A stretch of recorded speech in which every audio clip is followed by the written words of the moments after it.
ఫిరాయింపు ఎమ్మెల్యేలపై supreme court విచారణ జరిపింది. Speaker నిర్ణయాలపై Abhishek Singhvi కోర్టుకు నివేదిక అందజేశారు. ఇప్పటికే 7 ఎమ్మెల్యేలు అనర్హతపై విచారణ జరిపి స్పీకర్ తీర్పు ఇచ్చారని సింఘ్వి తెలిపారు. నివేదికపై స్పందించిన సుప్రీంకోర్టు ఎమ్మెల్యేల విచారణపై ఇప్పటికే స్పీకర్కు చాలా సమయం ఇచ్చామని పేర్కొంది. మిగతా 3 ఎమ్మెల్యేలపై 4 వారాల్లో నిర్ణయం తీసుకోవాలని చెప్పింది.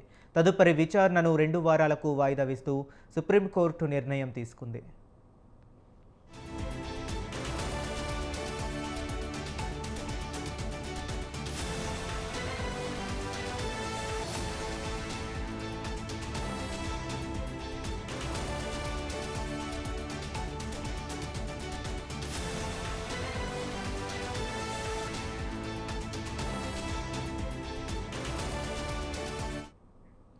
ఇక ఫిరాయింపు ఎమ్మెల్యేలపై సుప్రీంకోర్టు విచారణ జరిపింది. స్పీకర్ నిర్ణయాలపై అభిషేక్ సింఘ్వి కోర్టుకు నివేదిక అందజేశారు. ఇప్పటికే 7 ఎమ్మెల్యేల అనర్హతపై విచారణ జరిపిన స్పీకర్ తీర్పు ఇచ్చారని సింఘ్వి తెలిపారు. నివేదికపై స్పందించిన సుప్రీంకోర్టు ఎమ్మెల్యేల విచారణపై ఇప్పటికే స్పీకర్కు చాలా సమయం ఇచ్చారని పేర్కొంది. మిగతా 3 ఎమ్మెల్యేలపై 4 వారాల్లో నిర్ణయం తీసుకోవాలని చెప్పింది. తదుపరి విచారణను 2 వారాలకు వాయిదా వేస్తూ సుప్రీంకోర్టు నిర్ణయం తీసుకుంది. ఇక ఇదే అంశం గురించి మరింత సమాచారాన్ని మా కరెస్పాండెంట్ ఉషా లైవ్లో అందిస్తారు. ఉషా, చెప్పండి.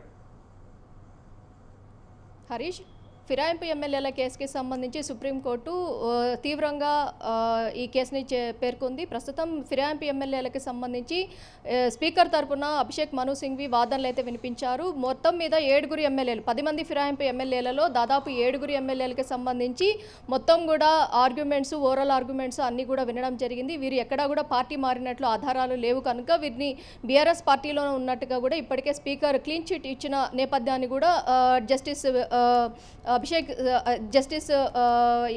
ఎవరైతే ఉన్నారో వారి ముందు కూడా ప్రస్తావించడం జరిగింది. మొత్తం మీద justice Sanjay Karol, Augustine George ఎవరైతే ఉన్నారో ఈ ధర్మాసనం ముందు వచ్చినటువంటి ఈ పిటిషన్ ఏదైతే ఉందో ఈ పిటిషన్లో దాదాపుగా కూడా సుప్రీంకోర్టు ఇప్పటికే చాలా వరకు కూడా టైం ఇచ్చింది.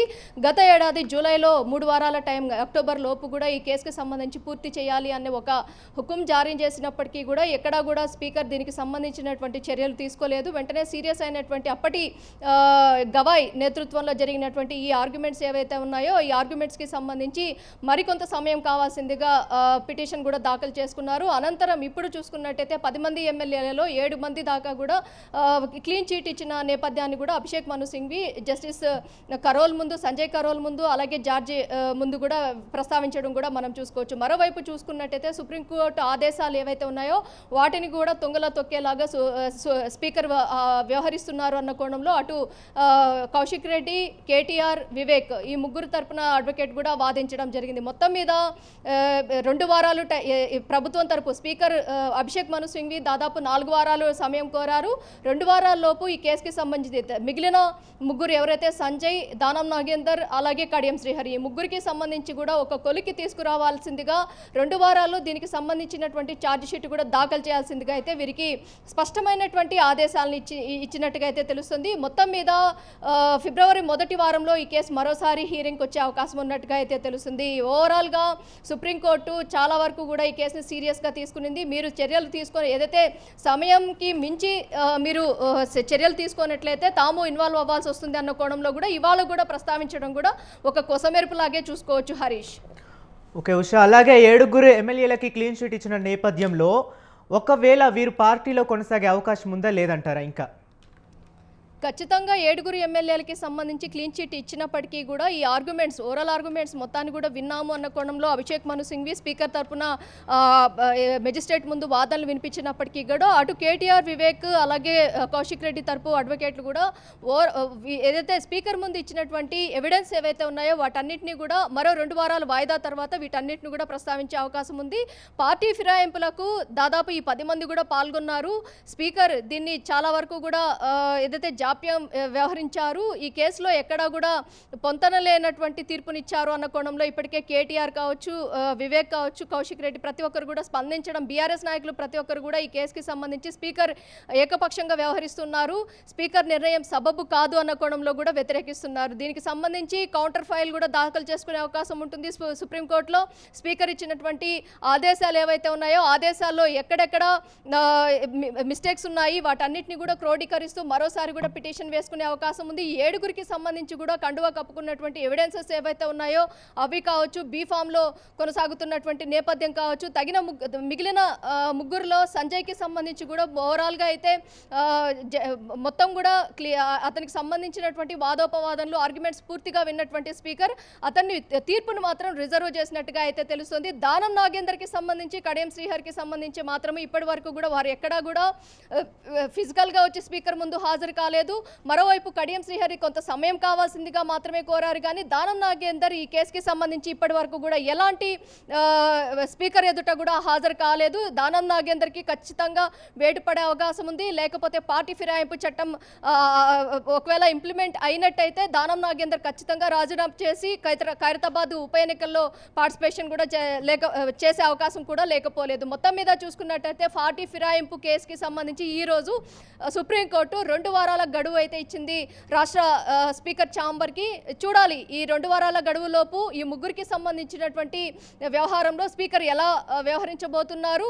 సంజయ్కి సంబంధించి తీర్పు రిజర్వ్లో ఉంది కాబట్టి మిగిలిన ఇద్దరికి సంబంధించి వేటా లేకపోతే క్లీన్ చీటా అనేది కూడా వేచి చూడాల్సి ఉంది హరీష్.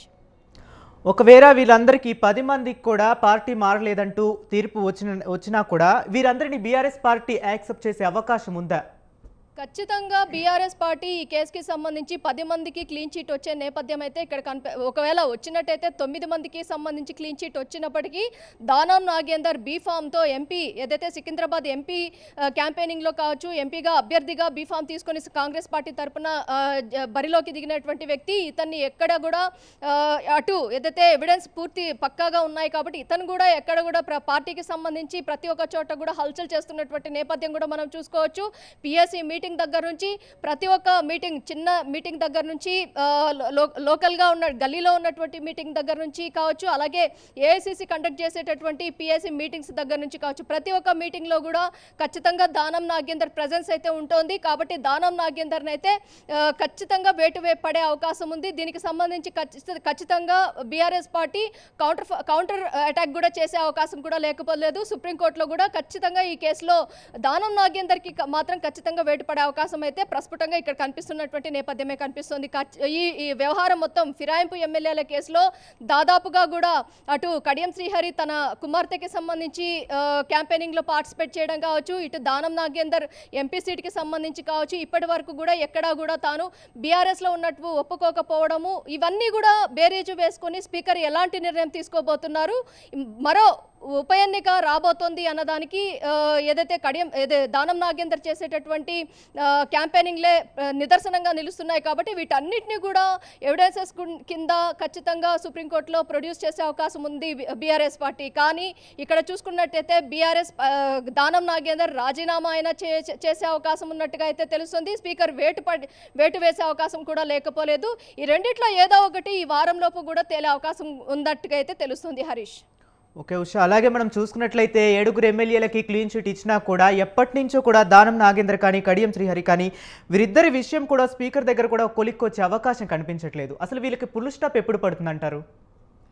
స్పీకర్ ఇప్పటి వరకు కూడా మరో ఇద్దరి మీద ఇంతవరకు కూడా చర్యలు కావచ్చు, అలాగే నోటీసులకు సంబంధించి స్పందించలేని విషయంలో కావచ్చు, ఇంకా ఇంత జాప్యం వ్యవహరిస్తున్నటువంటి తీరుని అటు ప్రధాన ప్రతిపక్షమైనటువంటి బీఆర్ఎస్ గగ్గోలు పెడుతోంది. ఈ కేసు విషయంలో, ఫిరాయింపు ఎమ్మెల్యేల విషయంలో ఇంతవరకు దానం నాగేందర్ మీద అటు కడియం శ్రీహరి మీద చర్యలు తీసుకోకపోవడానికి కారణం ఏంటి అన్న కోణంలో కూడా ప్రశ్నిస్తోంది. ఈ అంశాలకు సంబంధించి అటు స్పీకర్ ఛాంబర్ కూడా సమాలోచనలో పడినట్టుగా అయితే తెలుస్తోంది. ప్రస్తుతం అయితే దానం నాగేందర్ వ్యవహారంలో అతనికి 2 ఆప్షన్లు ఉన్నాయి. ఒకటి వేటు, మరొకటి రాజీనామా. ఒకవేళ వేటు పడినట్టయితే ఏదైతే ఫిరాయింపు చట్టం కింద అతనికి దాదాపు ప్రత్యక్ష రాజకీయాల్లో 5 సంవత్సరాల దాకా కూడా పార్టిసిపేషన్ చేసే అవకాశం లేదు. కాబట్టి తాను ఖచ్చితంగా రాజీనామా చేసి ఉప ఎన్నికకు వెళ్లే అవకాశమే ఉన్నట్టుగా అయితే మనకు అందుతున్నటువంటి సమాచారం Harish. Okay right, thank you Usha.